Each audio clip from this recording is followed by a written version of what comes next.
NoDQ.com.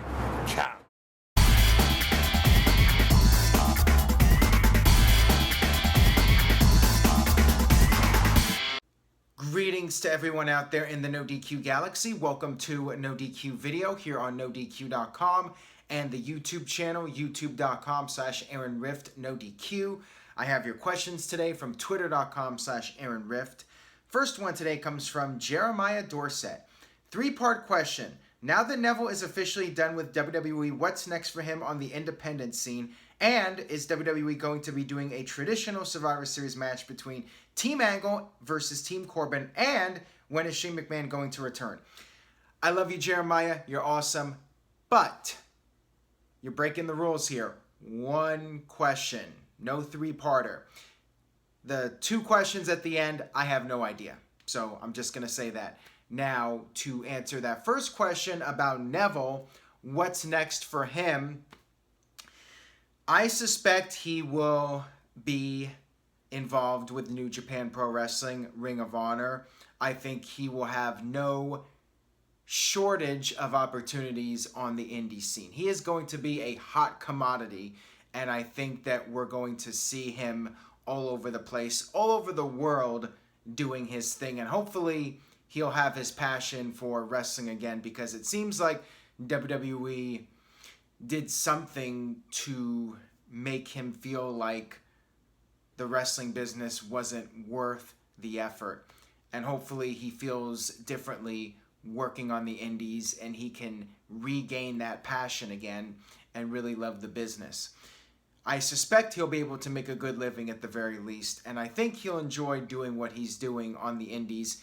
When you look at guys like Cody Rhodes and you see how successful these people have been leaving WWE and doing their own thing, I think he'll be just fine. I think Neville's going to have plenty of work if it's something that he wants. And apparently, he is a free agent now. He's free to go wherever he wants.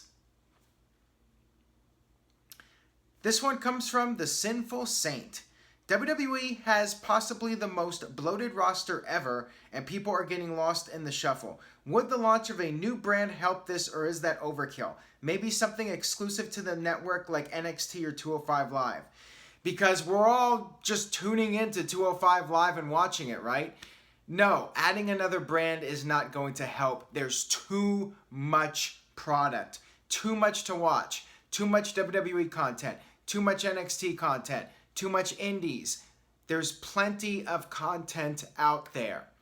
So what does this mean for the talent in WWE? If you don't like being on the sidelines, then your best option is to go do what Neville's doing. Go back to the indies. Go to New Japan. Go to Ring of Honor. The indie scene is thriving right now. ROH and New Japan sold out Madison Square Garden. There are other opportunities besides WWE, but as far as the guys currently in WWE, what to do with them, there's not a whole lot. You could send some of them back to NXT, but then some of those NXT guys would get lost in the shuffle. It's just going to happen, and there's nothing you can do about it. WWE, they're going to hire as many people as they want, and not everybody is going to be used. There's only so many spots. This one comes from Isaac. Hey Aaron, keep up the good work. Could you see Paul Heyman teaming up with a guy like Bobby Lashley? He has very similar build to Lesnar, and Lashley needs something to start fresh. I have talked about this before. I would love to see it. Is it going to happen? I have no idea. I don't know if WWE plans on using Paul Heyman at all. WWE did use Heyman with CM Punk and Ryback, and the Ryback thing did not really work. And CM Punk, as great as they were together, CM Punk did not need Paul Heyman. With that being said, there are guys that could benefit from having Paul Heyman, one of those guys being Bob the Lash. But I'm not WWE. I don't know if they're going to use Heyman or not. If it was me, if it was my call, if I was making the decision, I would align Paul Heyman with Bobby Lashley, but I would have done it differently. I would have had Heyman turn heel against Lesnar, join up with somebody like Bobby Lashley, and then have Lesnar feud with the new Paul Heyman guy, Bobby Lashley. To me, easy storytelling. Brock's looking for revenge. He's the old lion. Paul Heyman, the greedy, selfish manager, is seeing Brock Lesnar as washed up, so he goes with a younger lion. Old lion versus new lion. Easy storytelling. That's what I would have done. Yeah, you could still use Paul Heyman, but I don't think it'll be quite as effective. But nonetheless, Heyman is he is definitely an asset to WWE, and he's worth keeping around. Got this one here from B, with the B symbol. Meme Lord, 666. Assuming it's AJ versus Roman Reigns at Survivor Series, would you see them turning that into Shield versus the Club? I would love that. First of all, there's no guarantee that Survivor Series is going to be the same format as last year with champion versus champion matches. It could very well be that way, but nothing has been confirmed at this time. Now, if it is in fact AJ Styles, the WWE champion, versus the big dog Roman Reigns, I feel bad for AJ. Let's just put it that way.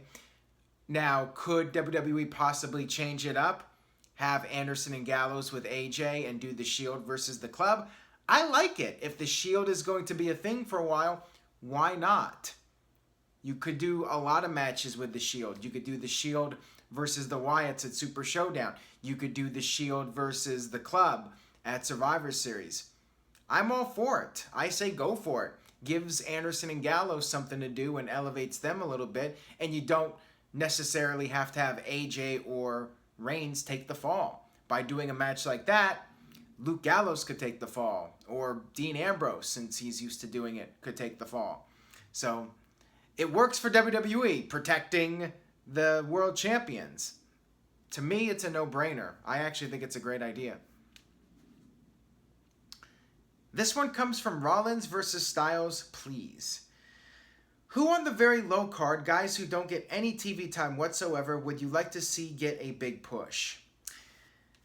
Well, I would like to see guys that haven't really gotten any kind of opportunity whatsoever.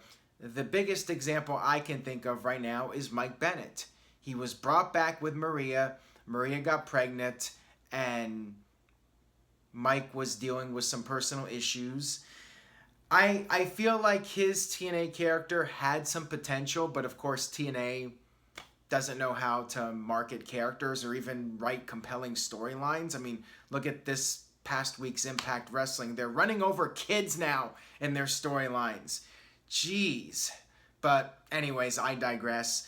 I think Mike Kanellis should at least get a 6-month opportunity with a character, if not on the main roster. Send him to NXT and do something with him there. Why hire the guy in the first place if you're going to do nothing with him? Just the way I see it. And there are other guys that I can think of as well, guys that are not really being used. Why not turn Apollo Crews heel? Him being the smiley baby face, he's going nowhere, but the guy's a good wrestler. And I think maybe turning him heel could give him a new boost of life in WWE. I'm definitely sick of the Titus Worldwide thing, so get Apollo Crews off on his own, turn him heel, and see where it goes. You know, you got to try something different with him. This one comes from It's the Costanza. Do you think some fans are getting sick of reunions like DX and the NWO, being that they are all the same act every time it happens, and how come they never do a red and black NWO Wolfpack reunion? I'm pretty sure Sting did do some appearances with the red face paint, so I know that's been done at least. I don't know if there has been a full-blown Wolfpack reunion. As far as Hogan, Hall, and Nash goes, I don't remember the last time the three of them did an NWO reunion on the Indies. I know they did the appearance at WrestleMania 31. WWE likes to do it, having the NWO come out or having DX come out for the cheap nostalgic pop, doing it at a big show like WrestleMania or a special edition of Raw, and that's why it's done. I don't think it's too bad. I don't think WWE overdoes it. It's a nice change of pace. And I do like the nostalgia. You obviously don't want to rely on the nostalgia to carry your brand like 2010 TNA when Hogan and you had the band, and they were on television every single week. It was no longer a nostalgia act. It was old guys just taking up all the TV time. So you don't want to do that. But if you have them appear at a big event every now and then, I don't see the problem with it. Got this one here from Mr. Yuck. EC3's NXT run has been lackluster at best, with another loss on his record. Where might he go from here? Does he need a faction or a bodyguard a la Tyrus from his Impact days? Interesting question here, and I don't know if there's a real good answer to your question. What do you do with EC3? Do you send him to the main roster? He's already been in NXT once before. Let's not forget, he was there 2011, 2012, whenever, as, I forgot his name. Was it Derek something? I don't even remember, but I think EC3 has a lot of potential. He's got the body, he can talk, and that goes pretty far in the world of WWE. I do think he needs a big win under his belt, so maybe at the next NXT show, you just have him win a big match on the pay-per-view, and early next year, you send him on his way to the main roster, and he'll either sink or swim. But again, you got to give him the opportunity. So is it too late for him? I don't think he's at Chris Hero's level where he's going nowhere fast, but I think if he doesn't pick up a big win soon, it could definitely affect him in the future. This next one comes from I've Got Kids 33. Do you think Chris Jericho will ever headline the Hall of Fame when he goes in? Not many in the industry have evolved over the years like him. I think there's a pretty good chance that Jericho headlines the Hall of Fame. First of all, WWE is running out of headliners, so you don't want to go through all the big headliners too quickly. You definitely want to save it over time and save some of the bigger names and not do 2 or 3 really big names in one year. Jericho can easily headline a year. He has been one of the biggest WWE stars in the history of the company. He's been with the company on and off now for 20 years. He was part of WCW. He was the first undisputed champion. He had classic feuds with Shawn Michaels and Triple H and Steve Austin and John Cena. The list goes on. And most recently, Kevin Owens. Jericho has reinvented himself several times. To me, it's a no-brainer, and yes, 100%, I believe Chris Jericho will headline a future Hall of Fame. Ted DiBiase did it, and I love that gimmick. Ted DiBiase was a great character, but I would say Jericho's career has been even greater than DiBiase's, definitely.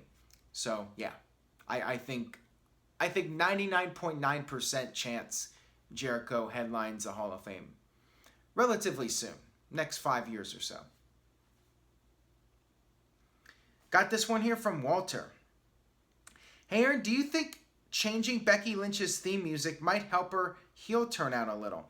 I feel her theme is too happy for a heel. You can hum along with it like Nakamura's old theme. Keep up the good work. Yes, I think if WWE is going all the way with this heel turn, and who knows, they may change course.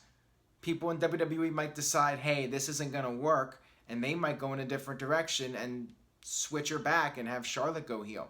But if WWE is hell-bent on making her a heel, then yes, I would change the music. Now, some might say, well, Aaron, you like Sami Zayn when he turned heel and he kept his music.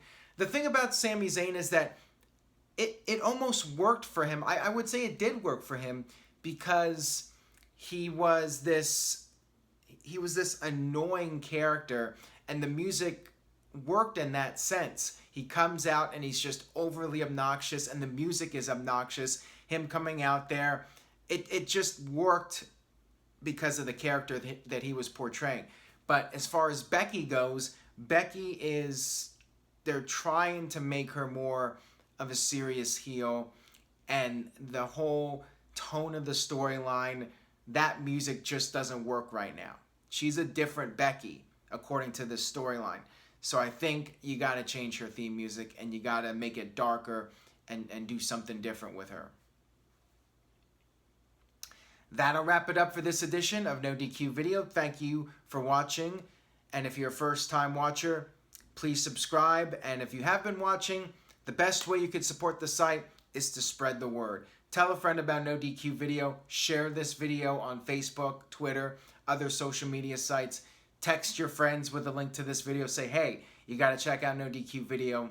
Aaron Riff knows his stuff, or at least pretends he does. So please spread the word. And on that note, I will see you guys next time for another video.